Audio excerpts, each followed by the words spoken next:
he's still alive. I've got to find him. There are big questions leading up to Gears of War 3.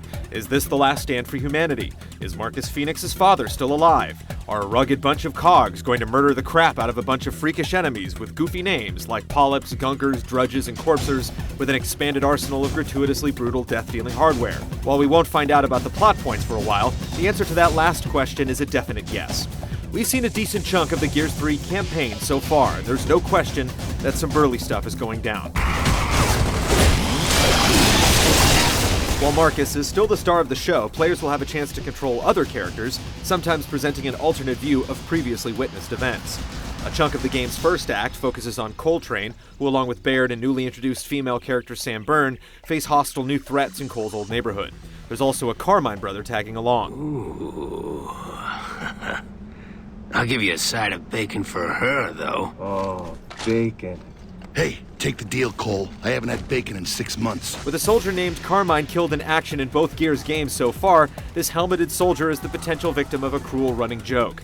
His fate is still up in the air, but it does look like he'll at least make it through the first act. There's plenty of banter in and out of combat, which should serve to develop the notably larger cast of characters. Baby, you gotta trust the Coltrane to find the goods.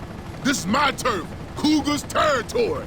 Since squads of 4 are in effect to allow 4-player cooperative play, there's definitely a place for bigger, badder enemies. Lambent, who are essentially glowy mutants that explode when you kill them, are all over the place in the early game and spawn from pods that shoot up from the ground. In addition to infected locust soldiers, newer enemies include hulking brutes that sport tentacle-like arms and possess alternate methods of attack, like the ability to fling balls of exploding goo. Luckily, sending bullets into their glowing weak spots are an effective way to put them out of your misery. We've also seen our first Corpser to appear in the sequel, smaller than the giants that we faced down in previous Gears games. But it's still a pretty tough customer. Burrowing underground and striking from below with sneak attacks, this multi-legged adversary is no easy target. A swarm of flying enemies offers a newfound threat, loosed upon the cogs by none other than the suspiciously humanoid Locust Queen herself. Another story angle likely to be explored in the sequel. I got your number, bitch. And while we've already played with some of the game's new weapons, including the bayonet-equipped Retro Lancer and the cover-thwarting Digger Launcher, we've now had glimpses of the powerful new sniper weapon, appropriately called the One-Shot, as well as the dedicated melee weapon simply known as the Cleaver.